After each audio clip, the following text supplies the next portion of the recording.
Capítulo 2, parte 4. Os hábitos da aplicação, etc. Esforço mental rápido.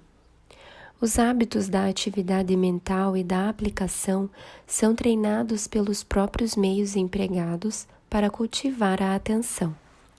É admissível que a criança faça um trabalho diligente de forma vagarosa, mas ela poderia ser treinada a fazer um rápido esforço mental. A própria professora deve estar alerta, deve esperar respostas instantâneas, pensamento ágil, trabalho rápido. A tartaruga vai ficar atrás da lebre, mas a tartaruga deve ser treinada a se mover todos os dias um pouco mais depressa. Vise constantemente garantir rapidez de apreensão e execução. Isso será suficiente para obtê-la. O zelo deve ser estimulado. O mesmo pode ser dito sobre a aplicação. Não se deve permitir que a criança entre em um estado de humor em que diga: estou muito cansado dos cálculos ou da história. O zelo da criança deve ser estimulado. Deve haver sempre uma perspectiva agradável diante dela. E a aplicação constante e incansável no trabalho deve ser considerada honrosa, enquanto a atenção e o esforço vacilantes e lânguidos devem ser rejeitados com desprezo. Pergunta para uso dos estudantes. 1. Como um rápido esforço mental pode ser assegurado? E 2. Como o zelo pode ser estimulado? Capítulo 3. O hábito do raciocínio. Um leão. Operações incluídas no raciocínio. O trabalho real do cérebro é conhecido pelos psicólogos sob vários nomes e dividido em várias operações. Vamos chamá-lo de raciocínio, termo que para fins educacionais é suficientemente exato. Mas por raciocínio, queremos nos referir ao verdadeiro esforço consciente da mente, e não às fantasias que passam sem esforço pelo cérebro. Refiro-me ao tipo de coisa, por exemplo, citada pelo arcebispo Thompson em sua obra Leis do Raciocínio. Abre aspas.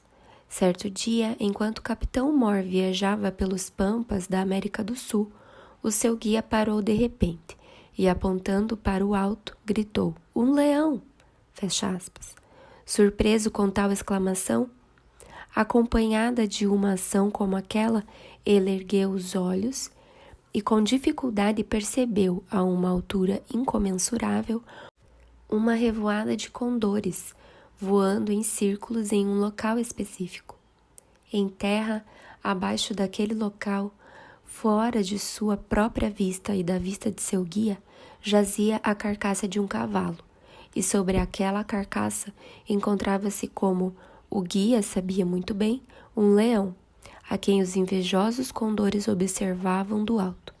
Para ele, o sinal dos pássaros equivalia à visão que o próprio leão teria causado ao viajante, uma garantia completa de sua existência.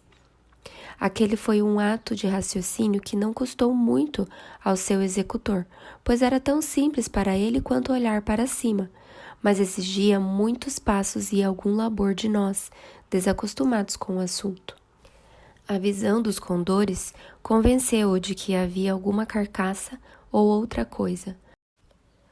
Mas visto que as aves se mantiveram dando voltas muito acima da carcaça, em vez de descerem para o banquete, ele inferiu que alguma fera os antecipara. Seria um cachorro ou um chacal? Não, os condores não tinham medo de afastar tais animais ou compartilhar a refeição com eles. Deveria se tratar de uma grande fera. E como havia leões na vizinhança, ele concluiu que um estava ali. E todas estas etapas do raciocínio podem ser resumidas nas palavras um leão. Esse é o tipo de coisa que as crianças devem analisar, mais ou menos nem em todas as lições. a identificação do efeito a partir da causa ou da causa a partir do efeito, a comparação entre elementos para descobrir em que eles se identificam e em que eles diferem. Uma conclusão quanto às causas ou consequências a partir de certas primícias. Pergunta para uso dos estudantes. 1. Cite o exemplo do uso do raciocínio descrito no texto. 2. Quais operações estão incluídas no raciocínio? Capítulo 4. O hábito da imaginação. O senso do absurdo. Todas as lições da criança devem fornecer alguma margem para um ligeiro exercício do seu poder de raciocínio, algumas mais do que as outras, e devem ser judiciosamente alternadas, para que os esforços mais mecânicos sucedam aos mais estritamente intelectuais, e para que o agradável exercício da imaginação, igualmente, suceda os esforços da razão. A propósito, é uma pena quando o senso do ridículo é cultivado em livros infantis à custa de coisas melhores. Alice no País das Maravilhas é um delicioso banquete de absurdos que nenhum de nós, adultos ou crianças, poderia se dar ao luxo de dispensar. Mas é de se duvidar que a criança que lê tal livro tenha uma imaginação deleitosa e uma materialização do desconhecido comparável àquela encontrada em The Swiss Family Robinson. Este ponto é digno de ser considerado em conexão com os livros de Natal para os pequenos. Livros de comicidades não cultivam poder algum além do senso do absurdo, e embora a vida seja mais divertida devido à posse de tal senso, quando cultivado em excesso, ele é capaz de mostrar-se um hábito irreverente. Diogenes and the Naughty Boys of Troy é irresistível, mas não é o tipo de coisa que as crianças irão reviver repetidas vezes e reproduzir a todo instante, como fazíamos com Robinson Crusoe, encontrando as pegadas.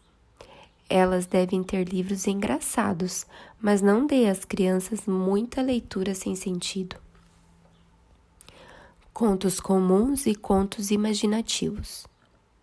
Novamente, histórias de Natal, tais como as de George e Lucy, que tratam das diversões, fraquezas e virtudes das crianças em sua própria condição de vida, não deixam qualquer espaço para a imaginação. As crianças sabem tudo sobre todas as coisas, tão bem que nunca lhe ocorre reproduzir as situações de qualquer um desses contos, ou mesmo lê-lo 2 vezes. Ao invés disso, dê às crianças contos imaginativos, cenas ocorridas em outras terras, em outros tempos, aventuras heróicas, fugas com o auxílio de um longo cabelo, deliciosos contos de fada, em que elas jamais são rudemente detidas pelo impossível. Mesmo quando tudo é impossível, e elas sabem disso, elas ainda acreditam. Imaginação e grandes ideias. Faça isso não meramente para a diversão das crianças. Não é impossível para a posteridade nos descrevera como uma geração pouco imaginativa e, consequentemente, a menos capaz de grandes ideias e de esforços heróicos, pois é apenas quando permitimos que uma pessoa ou uma coisa ocupe completamente o palco da nossa mente, eliminando nossas preocupações egoístas, que somos capazes de praticar ações generosas em favor daquela pessoa ou causa. Nossos romancistas afirmam que não há nada mais a se imaginar e que, portanto, uma descrição realista das coisas, tais como são, é tudo o que lhes resta. Mas a imaginação de nada valerá se não for criativa e capaz de ver não apenas o que é evidente, mas o que é concebível e o que é poeticamente apropriado a determinadas circunstâncias. A imaginação se desenvolve. Entretanto, perceba que a imaginação não cai do céu totalmente desenvolvida para tomar posse de uma casa vazia. Como qualquer outro poder da mente, ela tem início como a mais simples semente de um poder e cresce por meio daquilo que recebe. E a infância, a idade da fé, é o momento ideal para sua nutrição. As crianças devem ter a alegria de viver em terras distantes, em outras pessoas, em outras épocas, uma deliciosa existência dupla. E a maior parte desta alegria será encontrada em seus livros de histórias. Suas lições também de história e geografia devem cultivar seus poderes ideacionais. Se a criança não consegue viver nas épocas estudadas em sua lição de história, nem se familiarizar com os climas descritos por seu livro de geografia, é claro que essas lições fracassarão em seu propósito. Mas mesmo que as lições disponham o seu melhor, a galeria da imaginação ainda estará pobremente preenchida se a criança for impedida de trilhar o caminho para os reinos da fantasia. Raciocinar vem com a prática. Mencionaremos mais adiante como as várias lições das crianças devem ser elaboradas de modo a induzir hábitos de raciocínio. Por ora, consideremos isso. Raciocinar, assim como escrever ou patinar, vem com a prática. A criança que nunca raciocinou, nunca raciocina e provavelmente nunca o fará.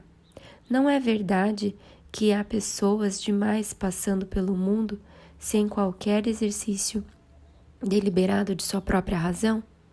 A criança deve raciocinar, compreender o motivo das coisas por si mesma, todos os dias de sua vida e de maneira progressiva. Tanto crianças quanto pais são inclinados a inverter esse processo educacional. A criança pergunta por quê? E o pai responde, bastante orgulhoso dessa evidência de raciocínio em seu filho. Há uma ligeira demonstração de especulação, mesmo ao se perguntar por quê, mas trata-se do mais ligeiro e superficial esforço que o cérebro pensante pode produzir. Ao invés disso, que o pai pergunte por quê e a criança elabore a resposta, se puder. Depois que a criança tiver ocupado sua mente repetidamente com o assunto, não haverá prejuízo em dizer-lhe o motivo, e ela o guardará na memória. Cada passeio deveria oferecer algum difícil problema em que as crianças pudessem refletir. Por que aquela folha flutua na água e essa pedra afunda? E assim por diante. Pergunta para o uso dos estudantes. 1. Qual é o duplo perigo de muitos livros que alimentam o senso do absurdo? 2. Mostra que os contos comuns não deixam espaço para a imaginação. 3. De que maneira os contos imaginativos proporcionam às crianças uma segunda vida? 4. Mostra que podemos ter grandes ideias apenas quando temos imaginação. 5. Em que caminho a imaginação se desenvolve? 6. Que tipo de lições devem alimentar a imaginação? 7. Por quê? 8. Mostra o valor educativo dos livros de histórias adequados. 9. Como você pode promover o hábito do raciocínio?